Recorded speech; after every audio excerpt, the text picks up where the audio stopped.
Terima kasih Bapa di surga, Engkau memberikan kami terus kesempatan untuk diingatkan oleh firman Tuhan, agar kami menjadi manusia-manusia versi yang terbaik, dan bukan hanya sekedar itu, tetapi juga dengan integritas yang Tuhan ajarkan melalui Kristus, kami menjadi anak-anak Tuhan yang dilihat oleh dunia ini memang punya kualitas.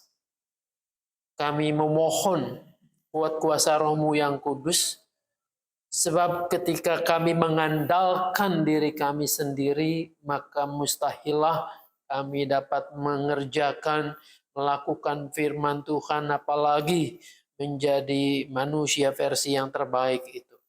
Tuhan tolong hamba-Mu yang Engkau percayakan menyampaikannya, melaluinya kiranya Tuhan memakai lidah bibirnya untuk menyatakan kehendak-Mu bagi kami kini dan di sini.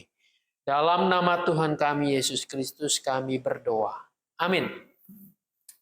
Mari kita membuka kembali kitab Kejadian, pasalnya yang ke-9, ayatnya yang ke-8 sampai dengan 17.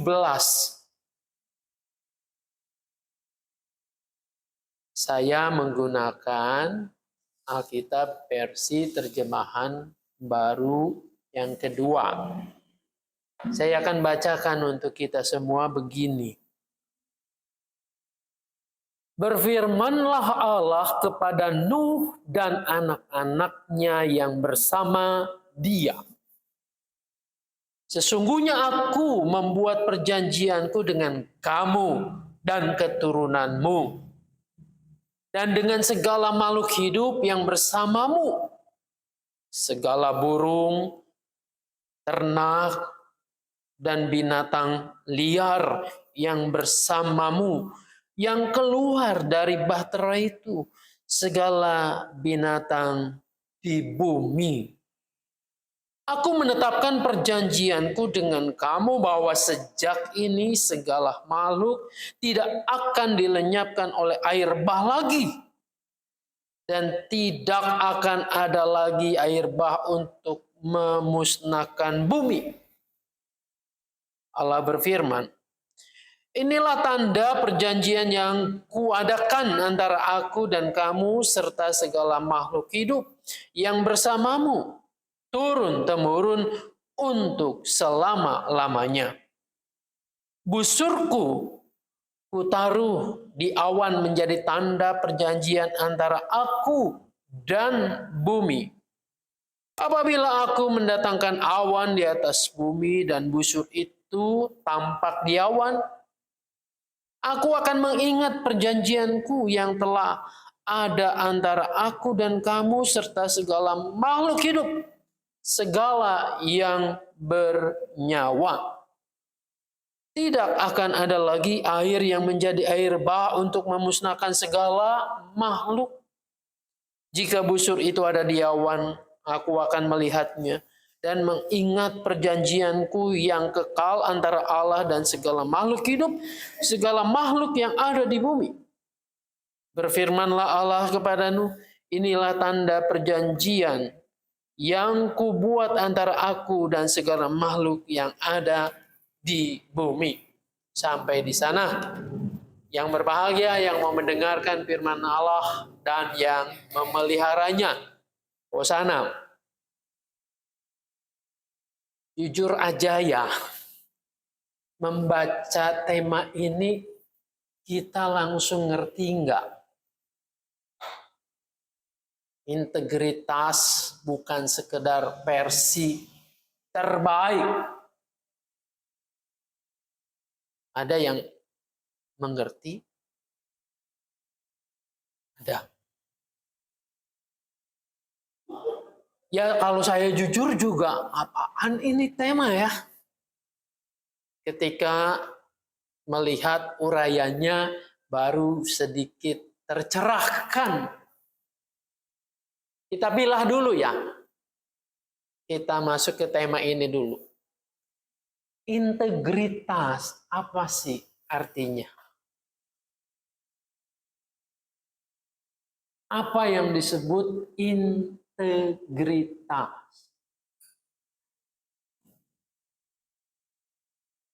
Masa sih nggak tahu? Integritas sederhananya sebenarnya adalah satunya kata dengan perbuatan.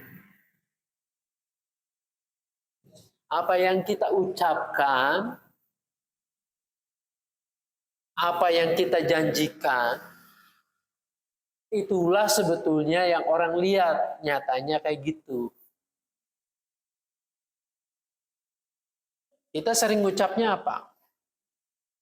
Dari bangun tidur sampai sekarang, apa yang sering kita ngomongin? Kalau ngomonginnya ngegibah orang, kalau ngomongin yang jelek-jelek gitu ya. Terus kita jadi orang jelek, ya itu juga integritas mungkin ya. Tapi ini versi yang terburuknya, gitu kan. Kita nih ngomongin orang, lalu dari situlah tanpa sadar sebetulnya kata para ahli, kalau kita sedang ngomongin orang itu cermin dari diri kita sendiri. Kita juga tidak lebih baik dari situ. Nah, maka jadilah kayak gitu.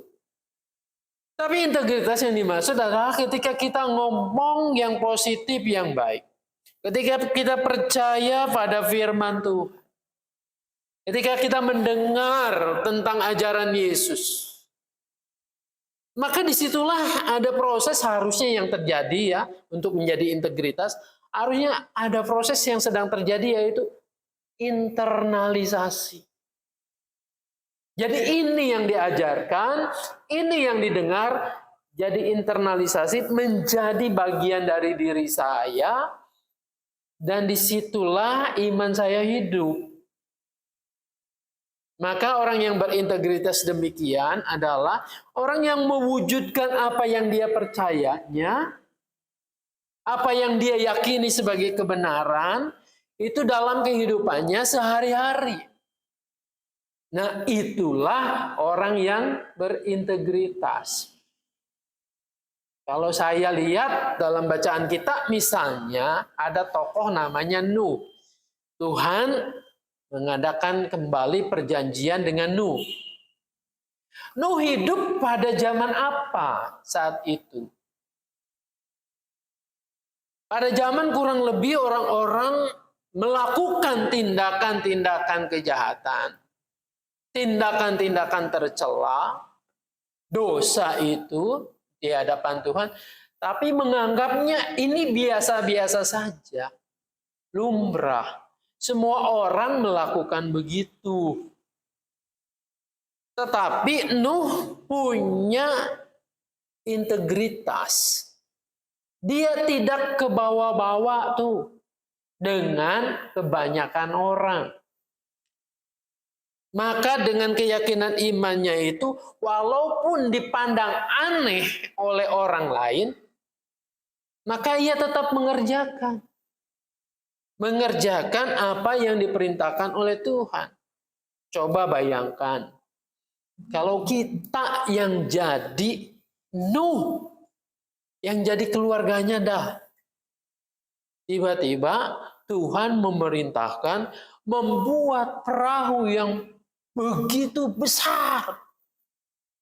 Nanti cari sendiri ya ukurannya, besar banget. Sehingga perahu itu muat semua binatang-binatang, ternak maupun binatang liar. Membuat perahu di gunung, di bukit. Keadaan kering kerontang, nggak ada air. Jadi orang juga akan bertanya, udah gila ya? Ngapain mau buat resto di situ? Kalau sekarang kan resto perahu, pesawat banyak tuh kayak gitu ya. Ada di atas gunung di mana. Kalau kita ke Ciwidey ada tuh perahu gede di situ ya. Di dalamnya ada resto, kita bisa nikmati. Nah itu mah perkaranya lain, tujuannya bukan untuk berlayar. Zaman itu mana ada kafe-kafean, ya. Nggak ada resto-restoan kayak gitu. Orang melihat ini sesuatu yang aneh ini kali. Pasti kalau Anda dan saya ada sebagai penduduk kota itu, gitu ya, di mana Nuh sedang bekerja banting tulang, itu kayu-kayu besar. Dia olah, dia kelola itu untuk menjadi perahu yang besar. Mungkin kita juga mentertawakan dia. Mentertawakan apa yang dikerjakan oleh Nuh ini.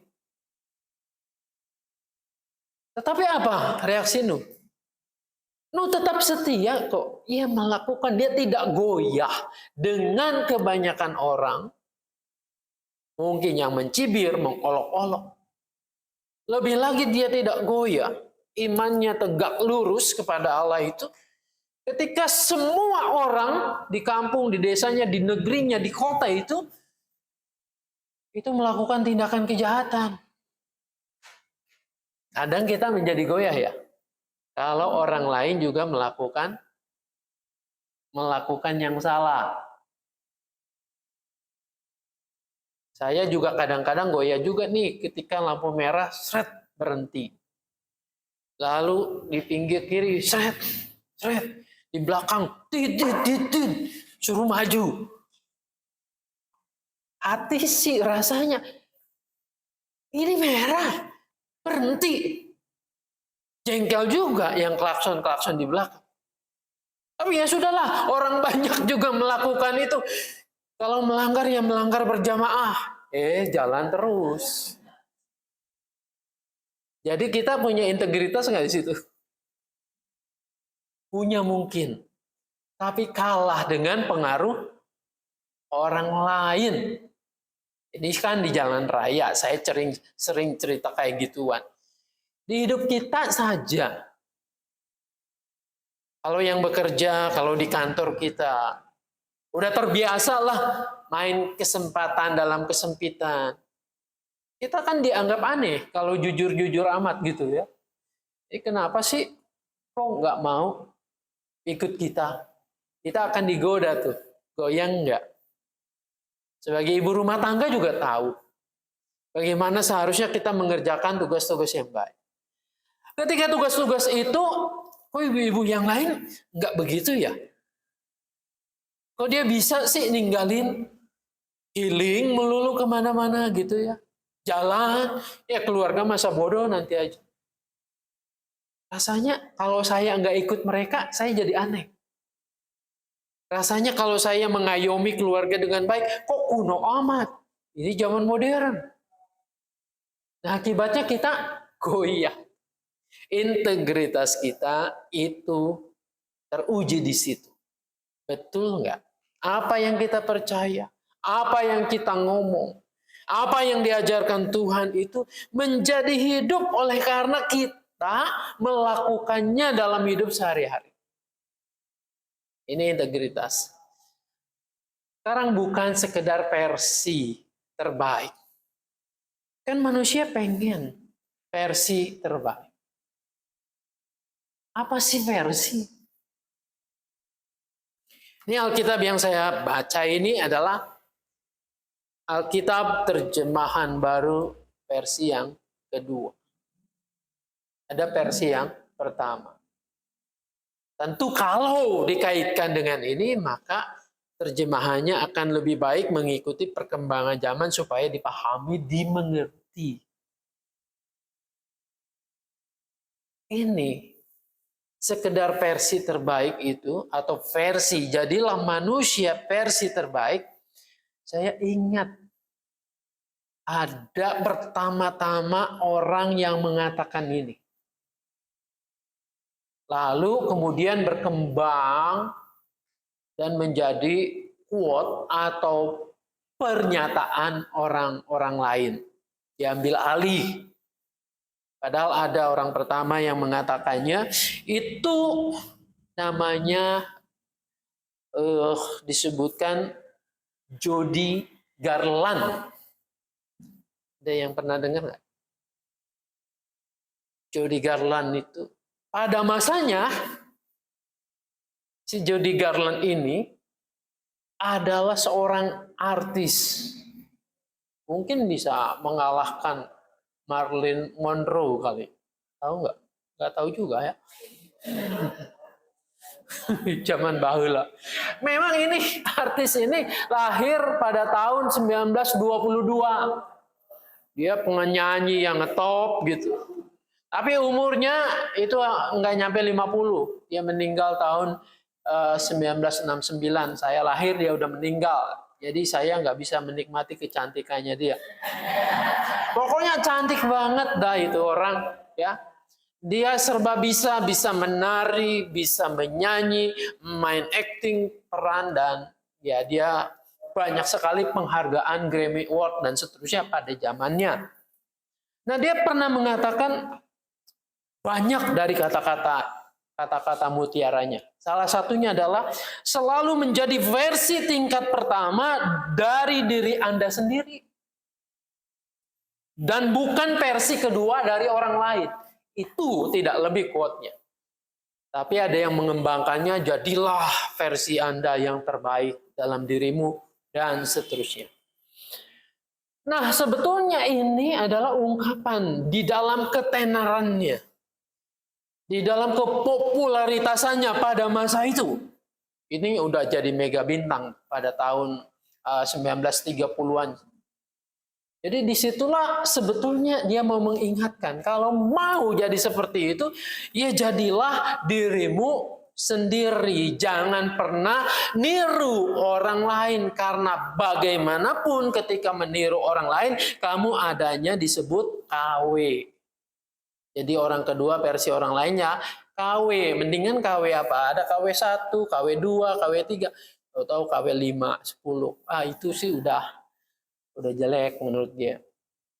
Mengikuti cara orang lain, semangatnya kita pelajari, integritasnya ya kita telusuri, oh ini baik, oke.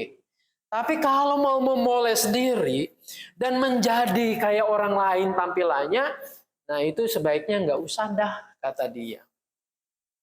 Nah, lalu ada banyak teori-teori juga yang mengungkapkan untuk menjadi versi yang paling baik atas dirimu sendiri harus apa? Ada yang mengatakan terimalah dirimu sendiri apa adanya. Karena Tuhan menciptakan kamu itu dengan apa adanya, versi Tuhan tuh terbaiknya buat kamu itu begitu. Lalu ada yang mengatakan jangan. Kemudian kita iri dengan orang lain, keberhasilan orang lain. Galilah potensi dirimu. Banyak hal. Nah, tapi apa kaitannya kali ini perkataan si Judy Garland ini untuk kita? Nah, seharusnya kalau kita kaitkan dengan firman Tuhan, maka yang terjadi adalah kita menyadari untuk apa sih Anda dan saya itu diciptakan Tuhan. Coba kalau ditanya, Tuhan menciptakan kita tuh buat apa? Buat iseng-iseng aja Tuhan ciptain kita. Kalau kita membuat segala sesuatu pasti juga ada tujuannya. Kalau kita pergi kemanapun juga mestinya ada tujuannya. Kecuali kita sedang dalam keadaan depresi, keadaan susah move on gitu ya. Kita nggak tahu, ya asal jalan aja lentang-lantung. Tapi mestinya ada tujuan. Tuhan menciptakan kita supaya sebetulnya kita memuliakan Dia. Soli Deo Gloria, katanya begitu ya, untuk kemuliaan keagungan Tuhan. Jadi ketika kita menyadari itu, maka yang terjadi adalah ya kita harus nurut petunjuknya. Harus mengikuti cara yang Dia berikan kepada kita. Yaitu firman-Nya, kehendaknya kita pelajari, kita pahami, kita mengerti, dan disitulah kita melakukannya. Kalau menurut saya, versi ataupun cara kita menjadi versi yang terbaik dan menghasilkan integritas yang otentik, yang sesungguhnya, maka yang seharusnya terjadi adalah bahwa mencerna firman Tuhan itu menjadikannya bagian dalam diriku, hidup di dalam hati saya. Lalu disitulah setiap tindakan apa yang kita lakukan mencerminkan atau dimotivasi oleh firman itu.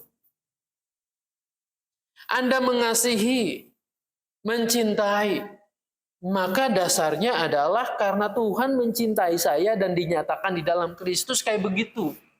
Maka dorongan hati saya akan keluar untuk saya bisa mengasihi sama saya dengan sebaik-baiknya. Sehingga integritas itu muncul di situ. Bukan hanya sebagai, oh ya saya sudah ditebus oleh Tuhan, ya udah hidupku happy-happy aja. Tidak berhenti di situ, tetapi ada dorongan kuat bahwa saya akan melakukan firman ini untuk juga mengasihi sesama. Untuk menyalurkan kasih Tuhan itu kepada sesama. Nah, integritas itulah sebetulnya yang memunculkan hal-hal yang sejatinya kita, otentiknya kita. Maka menurut saya, dengan melakukan hal seperti ini, kita akan tampil menjadi versi terbaiknya kita. Sadar nggak bahwa kita tuh bisa tampil beberapa versi nih. Ada versi yang terburuk, ada versi yang buruk, ada versi yang abu-abu, ada versi yang baik, ada versi yang paling baik.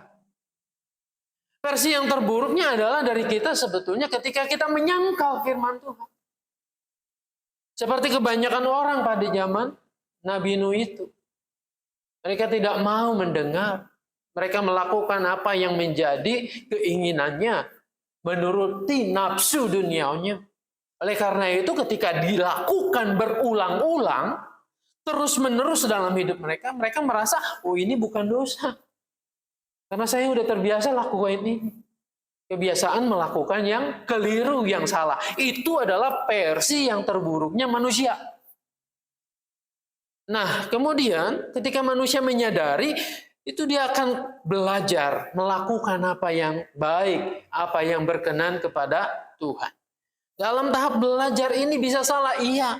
Bisa ada kecenderungan yang lama, kita lakukan lagi, iya, sangat mungkin. Dan disitulah kita menuju ke arah yang baik, yang sudah betul. Dan akibatnya ketika kita belajar dari Nuh ini, melakukan apapun, tanpa harus berpikir bahwa orang lain akan mengkritik saya, tanpa kita merasa aneh, kita melakukannya, maka disitulah kita akan tampil secara otomatis bahwa inilah versi terbaik kita. Tentu di hadapan Tuhan, bukan di hadapan manusia. Syaratnya apa? Melakukan versi yang paling baik dalam hidup kita. Kita harus meyakini dimanapun Tuhan melihat Anda dan saya. Melihat kita. Jadi ada atau tidak ada orang yang melihat, maka kita melakukan firman itu. Nah, inilah sebaik-baiknya manusia dengan versi yang terbaiknya. Jadi integritas itulah yang menolong kita, Anda dan saya, ya mau diwartakan gitu ya, mau digembar-gemborkan atau tidak, saya akan tetap melakukan firman Tuhan.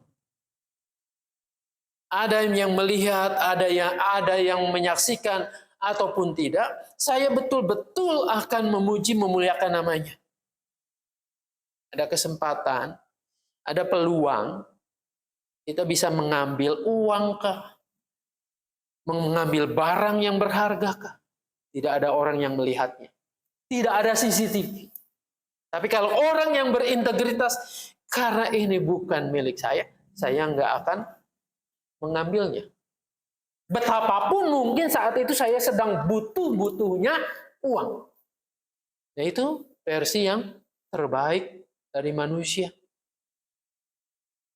Betapapun mungkin kita disakiti, kita ada peluang ya untuk membalas nih, untuk ngomong, untuk menyalahkan, menceritakan kejelekan orang lain. Kalau Anda dan saya punya integritas, kita nggak akan lakukan itu. Kenapa? Tuhan melihat saya. Tuhan melihat dimanapun kita berada. Itu yang kita dengarkan dari anak-anak sekolah minggu. Ya, saya sampai hari ini ingat lagu itu. Mata Tuhan melihat apa yang kau perbuat, baik yang baik maupun yang jahat. Ya, sebab itu janganlah berbuat jahat. Nah, tadi Mazmur itu tepat ya. Selidikilah aku Tuhan. Ya, seolah-olah sombong banget nih pemazmur. Selidikilah aku Tuhan, apakah aku jahat atau tidak, gitu ya. Tuhan menyelidiki setiap hati, bahkan sebelum kita melakukannya. Nah, sekali lagi manusia yang berintegritas di dalam hatinya juga Tuhan sudah tahu bahwa dia akan melakukan ini dan itu. Maka perbuatan itu hanya sekedar buah dari apa yang ia pikirkan, dari hati yang merasakannya. Marilah kita mulai dari hati kita. Untuk taat setia kepada Tuhan, Tuhan menolong menyertai kita. Amin.